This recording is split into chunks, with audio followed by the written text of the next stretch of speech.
हाय दोस्तों, मैं मंगला प्रसाद निषाद, आपका हमारे YouTube channel MPN online study पर स्वागत है। तो दोस्तों, आज का जो हमारा टॉपिक है वह है बिल्डिंग। जी हाँ दोस्तों, आज का जो टॉपिक है वह है बिल्डिंग। हम इसमें जानेंगे बिल्डिंग क्या होती है, कितने प्रकार से होती है और कैसे की जाती है, इन सब के बारे में हम जानेंगे। तो दोस्तों, इसके लिए अगर आप हमारे चैनल पर नए हैं तो चैनल को सब्सक्राइब कर लें और वीडियो पर लास्ट तक जरूर बने रहें।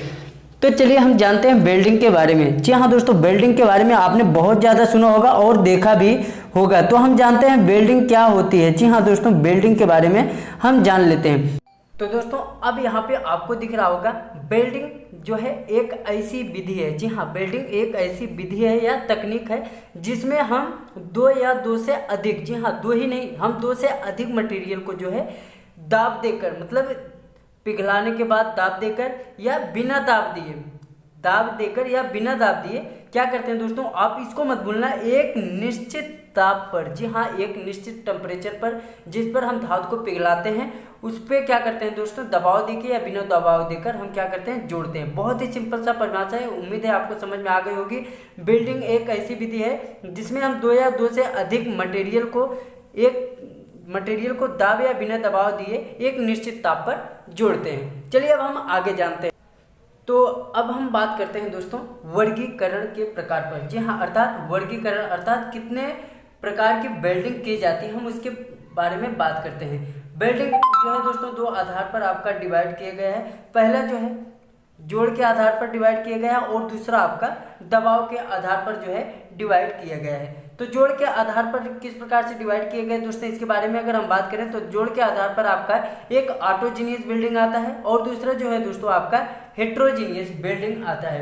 ऑटोजीनियस बिल्डिंग में क्या होता है और हेट्रोजीनियस बिल्डिंग में क्या होता है दोस्तों, इसके बारे में अगर हम जाने तो सबसे सिंपल है दोस्तों। ऑटोजीनियस में क्या होता है, ऑटोजीनियस में यह होता है दोस्तों, आपको पता है कि जब हम दो मटेरियल जोड़ते हैं, जी हाँ जब हम दो मटेरियल को आपस में रखकर जोड़ते हैं तो दोस्तों ये जो दोनों मटेरियल है, जी हाँ ये जो मटेरियल है, दोनों जिन मटेरियल का है, जैसे कॉपर है, स्टील है, चाहे जिस मटेरियल का हो, दोनों मटेरियल एक ही धातु का होना चाहिए। और साथ ही साथ जिस फिलर रॉड का हम प्रयोग कर रहे हैं, जी हाँ बिल्डिंग करने के लिए जिस रॉड का प्रयोग करते हैं, जो पिघलाते हैं हम, वो भी इसी धातु का बना होना चाहिए। उसे हम दोस्तों ऑटोजीनियस बिल्डिंग में कहते हैं। और हेट्रोजीनियस बिल्डिंग के अंतर्गत वो आता है कि आपके ये दोनों धातु जो हैं अलग अलग हो सकते हैं और साथ ही साथ आपका फिलर रॉड जो पिघलाते हैं, पिघलाकर हम जोड़ बनाते हैं दोस्तों, वो भी आपका अलग मटेरियल का हो सकता है। तो उम्मीद है आपको ऑटोजीनियस और हेट्रोजीनियस के बारे में पता हो गया होगा। अब हम बात करते हैं दबाव के आधार पर। जी हाँ दोस्तों, बिल्डिंग आपको पता है दो प्रकार में डिवाइड किए गए हैं। इनका वर्गीकरण जो है वो दो आधार पे किए गए हैं, एक जोड़ के आधार पर। उम्मीद है आपको समझ में आ गई होगी। अब हम बात करते हैं दोस्तों दबाव के आधार पर। तो चलिए हम जान लेते हैं दबाव के आधार पर कौन कौन सी बिल्डिंग होती है।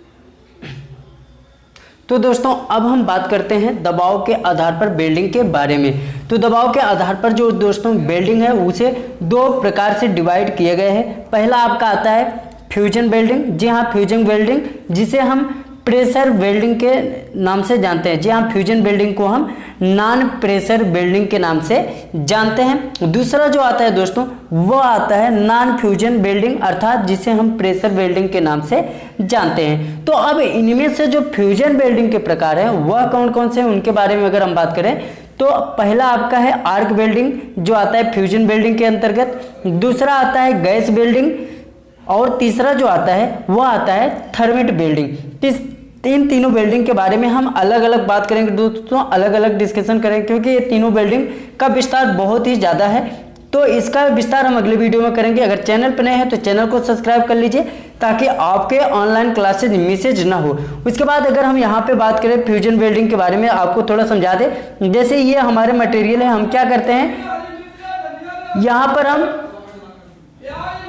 फ्लेम देकर इसे जो है एक निश्चित जो है ताप पर गर्म करते। जब यहाँ पर हमारा मटेरियल जो है दोस्तों क्या होता है, पिघल जाता है। जब यहाँ पर आपका मटेरियल आपका पिघल गया, यहाँ हम फिलर रॉड की सहायता से यहाँ पर नोजल से फ्लेम देते हैं। जब ये पिघल जाता है तो हम यहाँ पर फिलर रॉड जो है पिघलाकर डाल देते हैं। तो जो है हमारा जोड़ एक मजबूत जोड़ प्राप्त हो जाता है।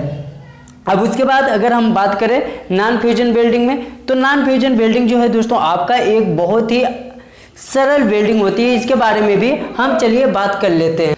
तो अब हम बात करते हैं दोस्तों आपके नॉन फ्यूजन अर्थात प्रेशर वेल्डिंग के बारे में। तो पहला जो है आपका दोस्तों आता है नॉन फ्यूजन प्रेशर वेल्डिंग में। इसके अंतर्गत जो आता है, पहला आता है फोर्ज वेल्डिंग, पहले के अंतर्गत आता है, और दूसरा उसके अंतर्गत आता है आपका रेजिस्टेंट वेल्डिंग। जी हाँ, रेजिस्टेंस वेल्डिंग और फोर्ज वेल्डिंग। अब दोस्तों फोर्ज वेल्डिंग में भी 3 प्रकार होते हैं, आपको कहीं भी परेशान होने की जरूरत नहीं है। आप जो है इसका टेलीग्राम पे आप इस पीडीएफ को भी प्राप्त कर सकते हैं, और दोस्तों आप स्क्रीनशॉट भी ले सकते हैं। अगर आप अभी आईटीआई कर रहे हैं तो आप कहीं भी जॉब की आपको जरूरत हो तो आप हमारे टेलीग्राम पे ज्वाइन करिए, वहां पर नए जॉब की अपडेट मैं देता रहता हूं। अब दोस्तों फोर्ज वेल्डिंग क्या है? फोर्ज वेल्डिंग में क्या होता है कि हम उसमें मटेरियल को पिघलाते हैं। दो, जैसे ये फर्स्ट आपका एक मटेरियल ये हो गया, एक material part A part B, दोनों मटेरियल हो गए, उसके हम क्या करते हैं, दोनों सिरों को क्या करते हैं साथियों, हम पिघलाते हैं। पिघलाते हैं मतलब गर्म करते हैं, और बाद में क्या करते हैं, ऊपर से दबाव देकर। जी हाँ, जब दोनों मटेरियल किनारे जो है पिघल जाते हैं तो हम आपस में दबाव देते हैं, और दबाव देकर इन दोनों को जोड़ देते हैं। तो इसके अंतर्गत हम क्या करते हैं दोस्तों, फोर्ज वेल्डिंग आता है। फोर्ज वेल्डिंग, दूसरा roll welding, die welding, hammer welding. इन सब में क्या करते हैं दोस्तों, फोर्ज वेल्डिंग का मतलब हम इनको भट्ठी में डालकर गर्म करते हैं, उसके बाद हम उसको रोल कर चादर के रूप में भी जो है बना सकते हैं डाई करके, और हैमर से पीट कर जो है आपस में पिघलाकर एक वेल्डिंग के रूप में बना सकते हैं। और दूसरा जो होता है आपका अगला है रेजिस्टेंस वेल्डिंग। रेजिस्टेंस वेल्डिंग में क्या होता है दोस्तों, हम उसमें रेजिस्टेंस, आप सीधे नाम से देख पा रहे होंगे, रेजिस्टेंस मतलब हम इसमें यहाँ पर दोनों पार्टों के बीच में करंट गुजारते हैं, इतना ज़्यादा करंट कि ये दोनों पार्ट जो है जब किनारे पिघल जाते हैं तो हम इसमें मैकेनिकल प्रेशर या हाइड्रोलिक प्रेशर देके यहाँ पर जो है आपस में दोनों को पिघला कर जो है सटा देते हैं। तो इसमें क्या होता है, जब दोनों पिघले रहेंगे तो आपस में मिल जाते हैं। तो दोस्तों ये रही वेल्डिंग के बारे में, और पूरी जानकारी arc welding, gas welding, thermit welding के बारे में हम अगली वीडियो में बताएंगे, क्योंकि वीडियो बहुत लंबी हो जाएगी दोस्तों।